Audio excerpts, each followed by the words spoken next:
Hi, this is Katie Nip, and you're listening to the E.I.T.H.R podcast with D-Cal.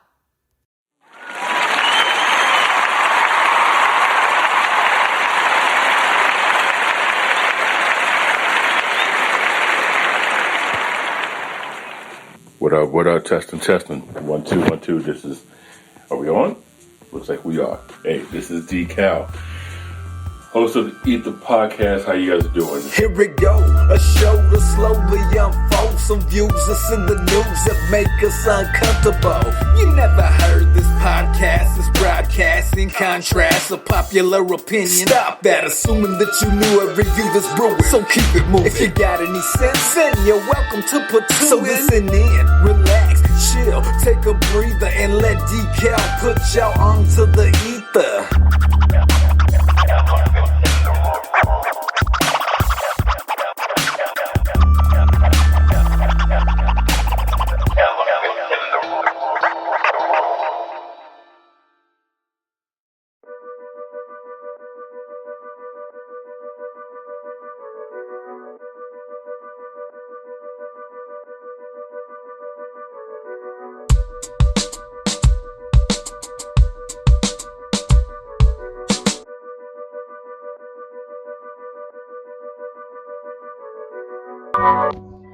Yo, what up, people? It's your boy D-Cal here, hosting the E.I.T.H.R podcast from the GNSHQ here in Northern California, episode 151. Oh boy, happy Friday, everybody out there, man. It's been a minute since the last episode. A lot of stuff is happening in my life. I'm going to share with you guys on the podcast on what it is, but let's start everything off on the normal note. I want to welcome all the new listeners to the E.I.T.H.R podcast. Thank you very much for tuning in. Thank you very much for listening. Thank you very much for liking. Thank you very much for giving me a few moments of your time to hear what it is that I have to say. And to those of you who are returning, welcome back. Yo, the E.I.T.H.R podcast stands for the elephant in the room, where we talk about difficult to have with your peers, because most people tend to be one-sided or aren't open-minded to hearing something that doesn't agree with what they believe. So even if you don't necessarily agree with what you hear today, hopefully you'll have a better understanding with what you're disagreeing with. Social media, you can follow us on the E.I.T.H.R, E.I.T.H.R on Instagram, Twitter, Threads. All right, so you can go ahead and do that. I want to, every episode we do this, we do a inspirational, motivational, and we like to do shout out. So what I want to do is go ahead and shout out to Katie Nip, blues singer here locally, out of Roseville, California. She's having a performance in Placerville at the Green Room Social Club today, actually. So make sure you peep out her page. You can go to katienip.com. You can also follow her on Instagram at Katie Nip, KATIEKNIPP, and give her a follow. Give her, check her out and peep out her music. She's not an up and coming. She's been doing it for a long minute, y'all. But her album that just dropped is doing very, very well. So she's kind of doing a tour on the West Coast to check it out, and you guys can go ahead and peep that out. She has a Bandcamp. I believe it's bandcamp.com/Katie Nip. I could be wrong on the store, but you can go ahead and pick up some of her merchandise from there as well. Inspirational, motivational, man. I've said this before, and I'm going to say this again, is you'll never be judged by anyone who's doing better than you. Right? So that's a crucial thing for people to understand. Is I know we're going to get into one of the topics and kind of speak on what I'm tied all in a bow, but you never are going to be judged by anyone who's doing better than you at something, right? And I say that because a lot of people are quick to critique, but they themselves don't know how to accomplish. Jay-Z said it in a song, Already Gone. And the verse is something like, as for the critics, everyone can tell you how to do it, but they never did it. So, you can't necessarily take constructive criticism too personally, or deconstructive criticism for people too closely, especially when they themselves are afraid to take action to do anything outside of their comfort zone. So, just want to share that with you guys, man. Just be cautious and careful who you're getting your advice, who you're getting your criticism from, and just be very aware of their actions, because the actions do speak louder than the words, right? So that's that. Past couple of weeks, man, a lot of things happened in the world. We're going to get into that a little bit, and a little bit of what's going to be happening in the future. So, stay tuned to that. Stay tuned to that. So I appreciate that. So also want to give a shout out to some of the new territories that we got. Slovenia. I want to give a shout out to Slovenia. I want to say much love and appreciation to Morocco. I want to give a shout out to Lithuania and to Finland. Thank you very much for listening. Thank you very much for tuning in. And yeah, man, that's pretty much for the intro. So we're going to get a word from the sponsor real quick, and we'll be right back to talk about some of the things that I got on mind. Your boy E.I.T.H.R, the E.I.T.H.R podcast. Stop stalling and start miling. Mile.today. That's MILE.today. Mile today. Make it look easy.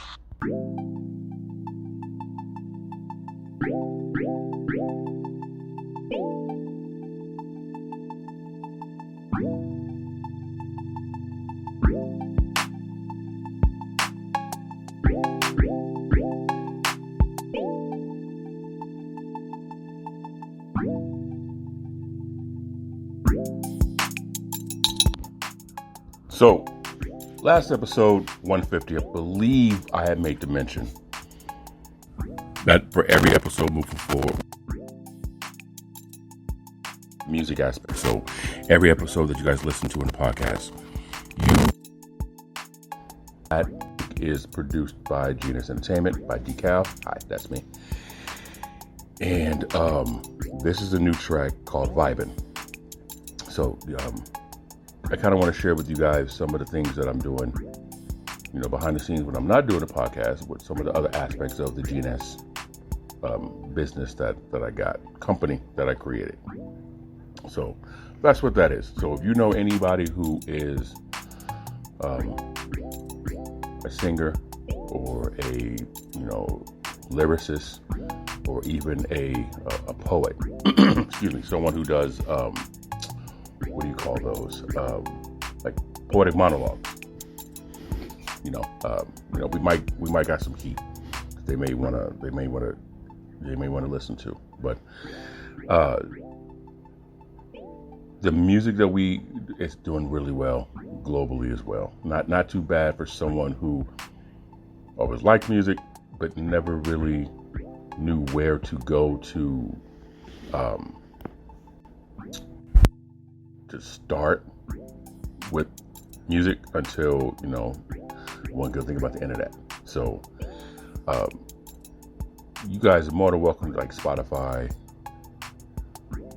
You can go to Apple Music, Amazon Music, Deezer, E.I.T.H.R,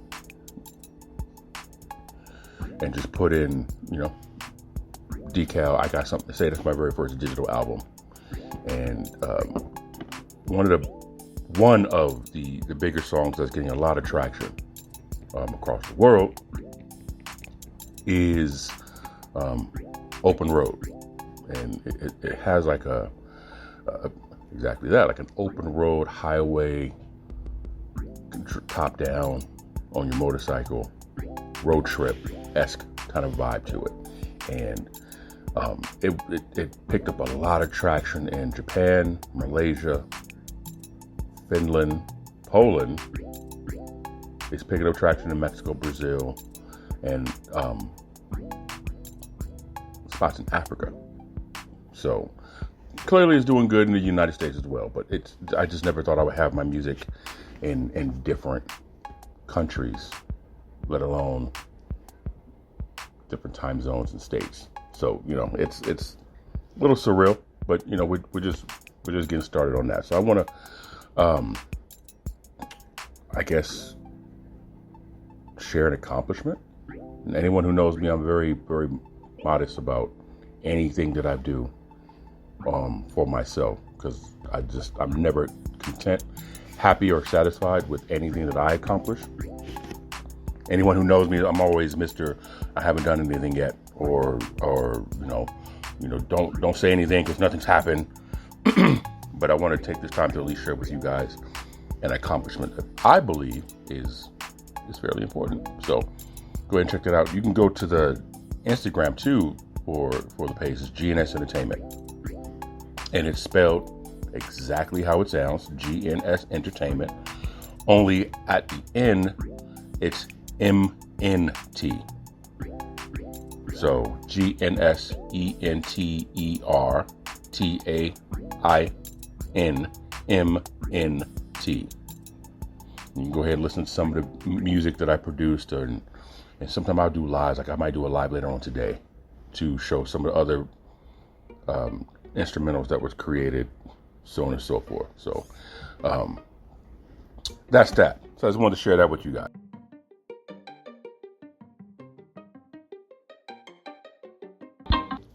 So real quick, I had a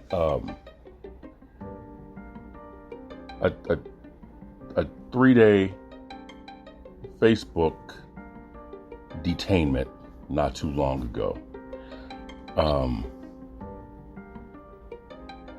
And actually, before we get into that, this is really important to me. I'm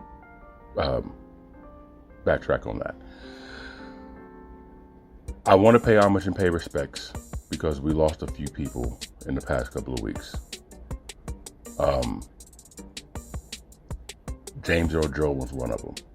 And for those who are not aware of Mr. Jones, he was famously known for the voice of Darth Vader in Star Wars.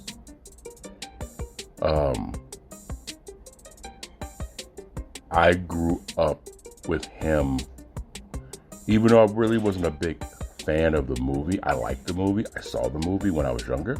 I wasn't a big fan of the movie, but he was also the gentleman in The Sandlot. And if you remember the movie The Sandlot, you know who I'm talking about. He also was in a movie, was it Conan the Destroyer? It was he, Arnold Schwarzenegger, and I believe that's the movie with Wilt Chamberlain as well. So everyone remember him as King Joffrey Joffer from Coming to America. So, I wanted to pay respects, man, because he was a truly iconic figure in the entertainment world. And it hit home a little bit when I got the news that he had passed. Everyone has to go. It's never the right time when it happens. So I wanted to take, some time. If you remember the movie Lion King, he was the voice of Mustafa. So clearly the man did a lot of voiceovers for animations and film, but he from what I've read and what I've heard, he was a very genuine soul in life, period, man. And I just wanted to take this time to at least acknowledge his passing, because it was a rough one for me. Just you see these people when you're young and they're like just these figures, and then all of a sudden they're gone. So that's kind of crucial. Part of life, I guess. Death is a part of life, but I wanted to take the time to at least get that out there. Now, less important news, right? 3-day ban. It was from a post back in 2019 that got flagged a few weeks ago. And it's one of the dumbest things in the world, right? Because it's like, it's a post It wasn't even a post that I posted. What it was a post that I shared. And that got flagged by the algorithm. And it kind of got to me, it kind of got me thinking of, okay,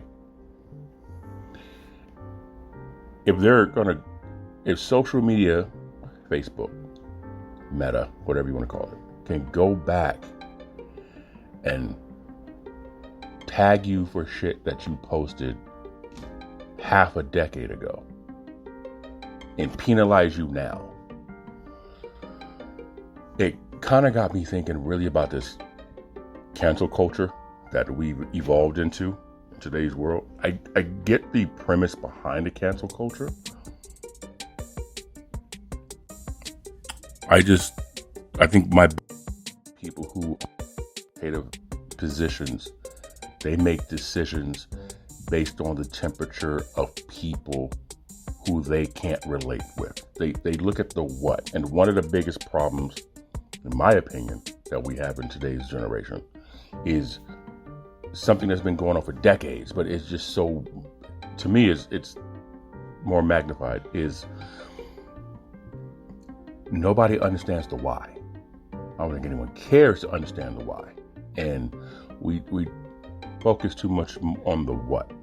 So why did you flag an account for sharing a post, yet the person who posted the post, that content is still floating around? So it made me start thinking again, not only about flagging content from half a decade ago and people not being able to relate with certain things and understanding the meaning of it. It started making me think, what happens in the world if law enforcement started going back on things that you did and pegging you for shit that happened in the past? And I know there's content involved with that. There's going to be cases and scenarios, but can you imagine a world where like crime drops so low that fucking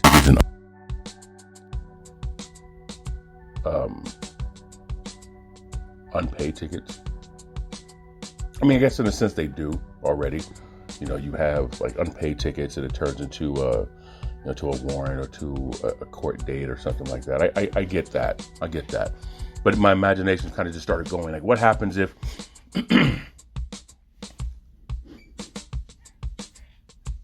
they saw you do something, they let it go, and so many days later they come back and say, yeah, well, you know, earlier this week we saw you doing, and we're just now getting you for it, right? Like on some of the dumbest stuff in the world. I'm not talking about like building a case on somebody with like major implications, kind of like Mr. Combs, which we're going to talk about briefly later on. But some of the dumbest things, right? Just stupid shit. Like, even if you have a history of doing certain things, like they just assumed you're going to do it. And once they find out you do it, they get you for it. It's like, bro, that happened like 6 months ago. Like, you know, it's just, it doesn't make any sense to me why social media would flag you for something. If I posted it myself, if it was a post from me, okay, cool. Yeah, I got it. Damn, that's crazy. But shouldn't it like be like a statute of limitation on a post? Like, make note that it was posted. Okay, cool. If it becomes a repetitive thing or we see a pattern, then we'll flag you. Kind of like build a case that way. But if it's something that, like I said, I don't know, man. It just, to me, it was like one of the dumbest reasons why I got jailed. I can understand if you like hit me what this content was removed. And another thing too, what Facebook does, and it bothers me, they will flag you. They'll flag you and then tell you that this content was removed. Okay, cool. I get that.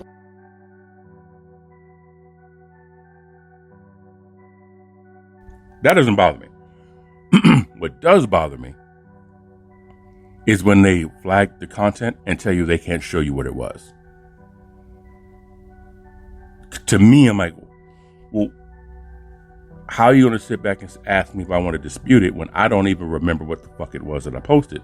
And you're not allowing me to see what it was that was posted. So part of it is like, okay, well, maybe the algorithm is, they're doing something and it's glitching and they caught something that they thought it was and they can't remove it. They can't show it, display it because of, I don't know. You can't tell me my post was inappropriate, but then not show me the post it was from 2-3 years ago. I don't understand that part, right? I don't understand that part, but it's interesting when you go to Facebook jail or you're banned for 3 days, they can show you that. But when they remove something, they don't show you. And there's a fine line between that and the whole fact-checking thing, right? Because someone once said the fact-checking didn't become a thing until the truth started to come out. So is it a sense of censorship? Is it a sense of censorship? I don't know why I struggle with that. Is it a case of censorship that social media is doing to certain users on the platform? Is that a case? It could be. Who knows?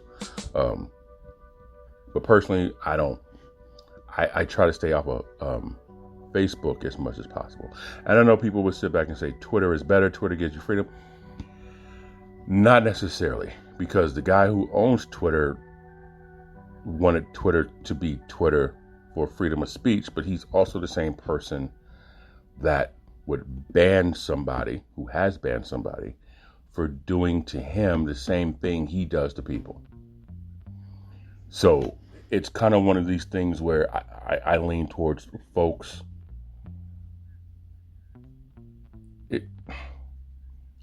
It's cool to be the player, but it sucks to be the played, right? It's cool for me to make fun of you, but the moment you make fun of me, that's where I got to draw the line. I'm like, hey, look, man, if you can't dish it, if you can dish it, you should take it. And if you can't take it, don't dish it, right? Just simple as that. You can't sit back and say freedom of speech for everybody. Then the moment someone turns around and says something, about you, now you want to lay down the hammer. I don't know.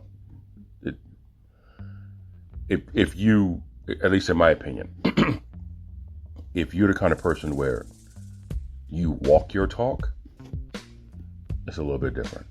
If you don't mock or make fun of people, if you don't critique or talk bad about people, if you don't put people on blast and mock people, then I can understand you being a little strict on folks who do that to you, because it's like, listen, I don't do that.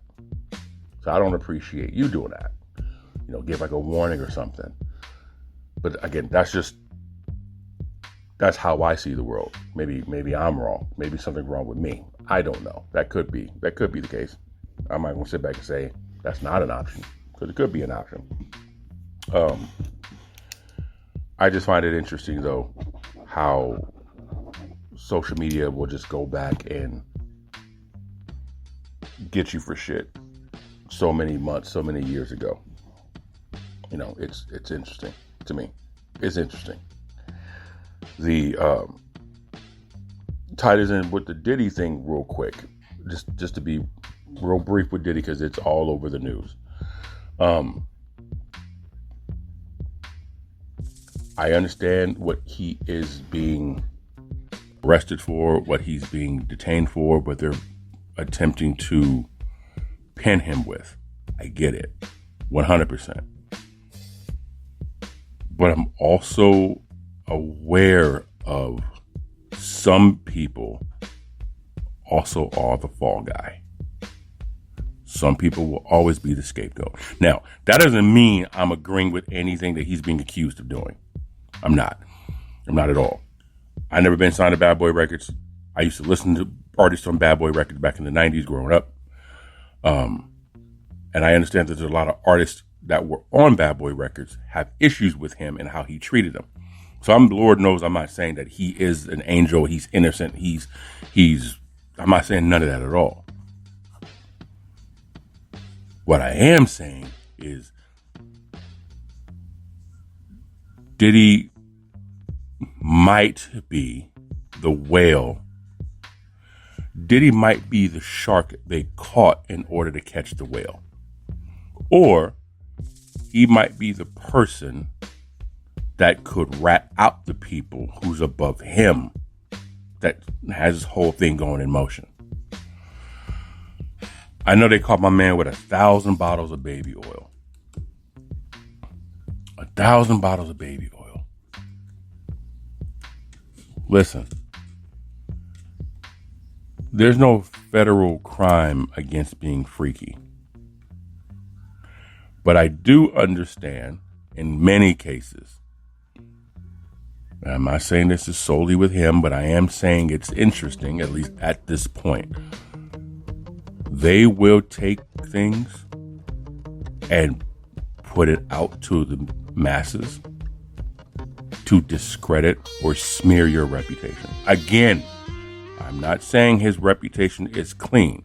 I'm not saying his reputation is spotless. I'm not saying that at all. But what I am saying is there are times where they will take someone, for lack of better terms, and be petty about what it is that they put out to the world. So it just compounds on everything about what people already may think about you.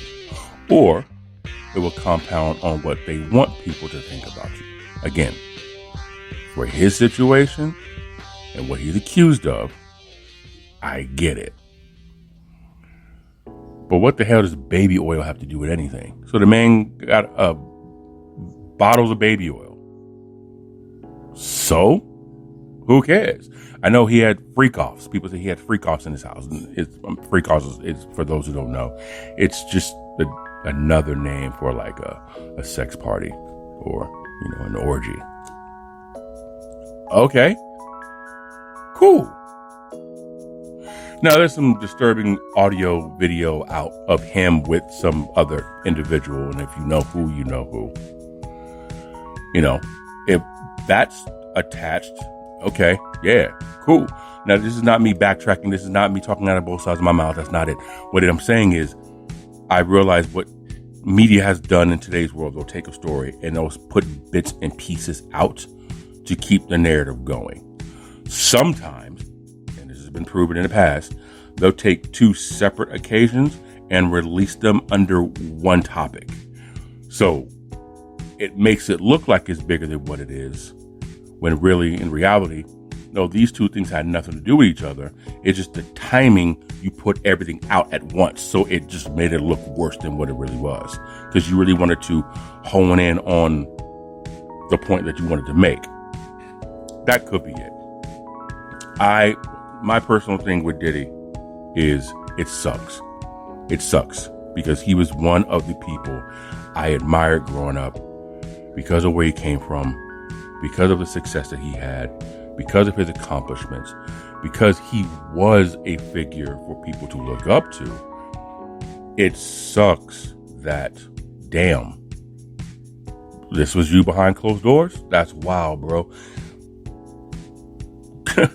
Like, is it safe to believe in anybody anymore? And, in my opinion, the people who you can believe in, those aren't the ones that's being pushed commercially. Corporate America aren't really using those. And I kind of lean towards the belief that if they can't use you, if they can't abuse you, then they can't use you. They won't use you. If they don't have anything used to their benefit or their control, they're definitely going to limit what you have access to. The gatekeepers, as Ice Cube once said, like the gatekeepers. So it sucks. Now the question is, will people separate and differentiate Sean Puffy Combs from Diddy, from the person and the musician. There was an interview earlier regarding Diddy. Young lady was interviewing Method Man, and the question basically was like, people believe that this is a big blow to hip hop, and he was like, that ain't got shit to do with it. Like Puffy and Diddy and Sean Combs, those are two separate. Like either because you still got people bumping R. Kelly shit, and years ago, before the Kelly thing became what it was, a buddy of mine, Danye, once said, R. Kelly, lyrical, musical genius. He's a musical genius. Robert Kelly likes little kids. R. Kelly, musical genius. Robert Kelly likes little kids. Should we separate the artist, musician, entertainer from the person themselves? Can you do that? And if somebody says, no, we can't, well, then one must ask themselves, can you do that with an actor or an actress? If an actor or an actress is portraying a certain character in a film, a series, a movie, but their real life is something completely different, why can't we separate them from that? Or can you? Do you have the belief that if a person portrays themselves to be one way, that's who they are in both lights? Right? It's just a random question. And I know it's case by case for people, right? Because when it comes to the Diddy situation, I'm going to end it right here for today. When it comes to the Diddy situation, it's very difficult because, like 50 Cent said, Diddy ain't made a hit in I don't know how long, music-wise. But he's connected with all these different businesses. So my question is, the connections, was it based on his talent and his business savvy? Or were the connections made from the people above him that's allowing him to walk through these doors?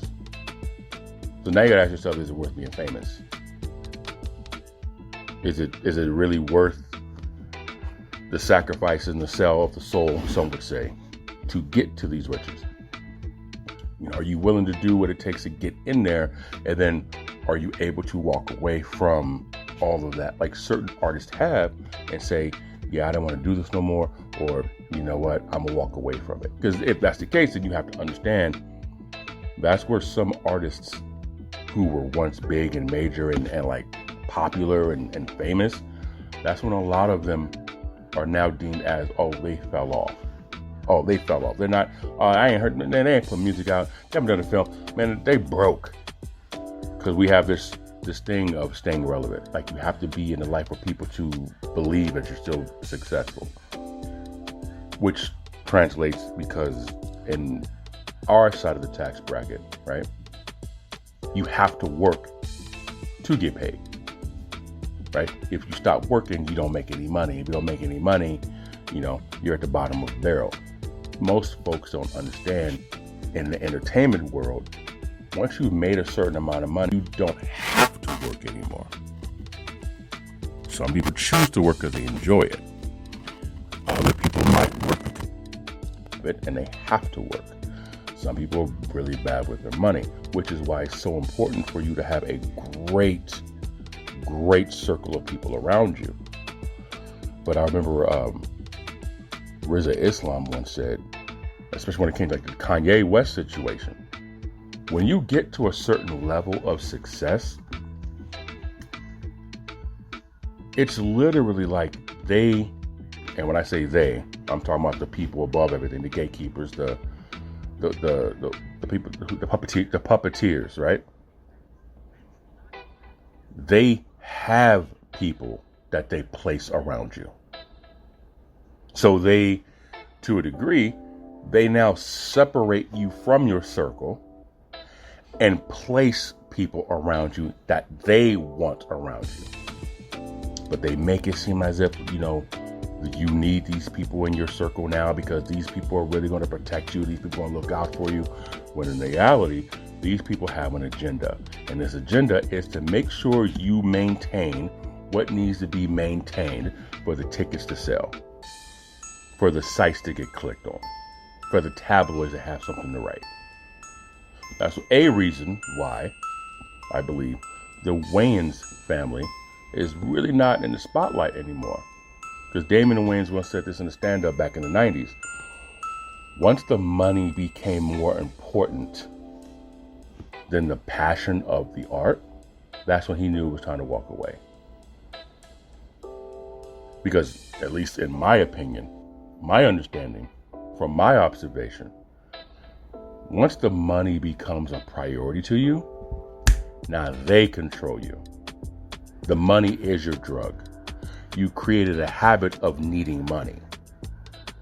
Another reason why so many famous people, athletes, celebrities go broke is because you have this image, this lifestyle you have to live, you have to maintain. So they put people around you to make sure that you maintain that. When your circle is around you, the attention is on them versus on the actual machine of the business, right? But if you have wise people around you, you'll start to see certain things, and if they can't control you, then they don't need you anymore. Kind of a tangent, I get it, and I apologize for it. But I wanted to kind of connect it on how all this shit could be related. In my opinion, Diddy was doing what he was groomed, trained, instructed, and allowed to do. Okay. So now the thing is with him, he's on suicide watch. Okay. I wouldn't be surprised if Diddy, all of a sudden, something happened to him in his one person isolated cell where he's solitude and only has access to guards. Something happens to him. Kind of like with Epstein, right? Because I'm sure those who know, if you ever seen the movie New Jack City, bro, Diddy's gonna probably Nino Brown this bitch and name drop to get a lesser sentence, if not to get out of jail free card. He's gonna probably drop some names. He seems like the kind of person that will drop some names to get himself out of a situation. Because in his mind, I've been doing this for so long, now there's no one who's here to help me. Don't be surprised if something happens to Diddy. I know some people are going to be like, good, he deserved it. I get that. But don't be surprised if something does happen to him. And we never know who was really pulling the strings. Also, I saw this post of a video with Barack Obama was with Diddy years ago, right? When he was president. And it was at some party. So people want to associate, well, Barack is with Diddy, so he must be part of the whole Illuminati group of people, so on and so forth. I dig that. I get that. Okay, because when you get to a certain level, your circle is only so many people. You eventually bump shoulders and rub elbows with folks. You just do. But there's also a picture of Donald Trump. Melina, is that his wife's name? Melina? Russell Simmons and Kamora Simmons, when they were together with Diddy, floating around. And it made me realize, bro, it don't matter who the fuck you believe, support, or vote for. Everybody's in this game. They all know each other. Both sides of the aisle has mutual friends. And they lobby. And they use it for power. They use it for leverage. They use it for networking. They use it because, in my mind, when you get to that level of success, money is no longer an issue. Money is no longer a problem. You can literally buy damn near anything and everything you want at that level. Now it becomes about favors. Now it becomes about, I need you to do something for me. Money isn't an option. Imagine not having to worry about anything financially, because either you have it financially or you can get it financially. Doesn't matter. Now it's about, you have something, you have access to something that I want to have access to. I need to talk to you. Some of these people, Obama, Trump, maybe they're not even part of the circle, the parties, the things that Diddy is with. But are you guilty by association? Do birds of a feather, do they really flock together? If that's the case, then you really should be more aware and a little bit more stern on who you admire, or be more cautious and more conscious of who you support. On top of that, have the ability to be able to separate. Well, that's him as the person. This is him as the entertainer. This is her as the person. This is her as the entertainer. If you can separate the two and not get confused or intertwined, is that a good thing? Is that a bad thing? It's interesting. Because depending on what side of the aisle, I know people are going to sit back and but this is the thing too, it kind of irritates me, but I get it. Because like I said, there's a video of Obama at a Diddy party, or at a party with Diddy. And now everybody is, see, I knew Trump. Okay. But here's Trump at an event with Diddy. Yeah, but that isn't. That's one thing that irritates me with people. Is if a guy you don't like does it, oh, hell, it needs to break loose and something needs to happen to that person. When it happens to the person you do admire, now here comes the excuses. And there was this video of this woman being asked how, who was it? It was Biden. How could you support a president who refused to go to war because he used bone spurs as an excuse? And this woman was like, oh, what a coward. I mean, seriously, like, no, I can't stand anyone, blah, blah, blah, blah. I mean, she kind of went in, and the person who was narrating was like, oh, I'm sorry. You said, I was confused. There was Trump who didn't go to the military because of bone spurs. And all of a sudden her story, yeah, see, I understand my brother has feet problems, so I completely understand how that would affect you in the field, and you could put other people in danger. It's one of those things where, again, it solidified an opinion that I had. If you like someone, you'll excuse and justify. But if you don't like someone, you'll criticize and ridicule them for the same exact thing. That blows my mind how people don't pick up on that shit. Lord knows I'm just as guilty of doing it, which is the reason why I had to catch myself. Hold on. I can't support him, but then criticize her. That's hypocrisy, isn't it? Isn't that me being like, that's consistently inconsistent. That's not, we can't do that. Anyway, what say you guys about the whole Diddy situation? What say you? Go ahead and hit us on social media, man. The E.I.T.H.R on Instagram, Twitter, on X. We're going to head up out of here. Enjoy the rest of this day, man. Thank you guys very much for checking out episode number 151 on the E.I.T.H.R podcast.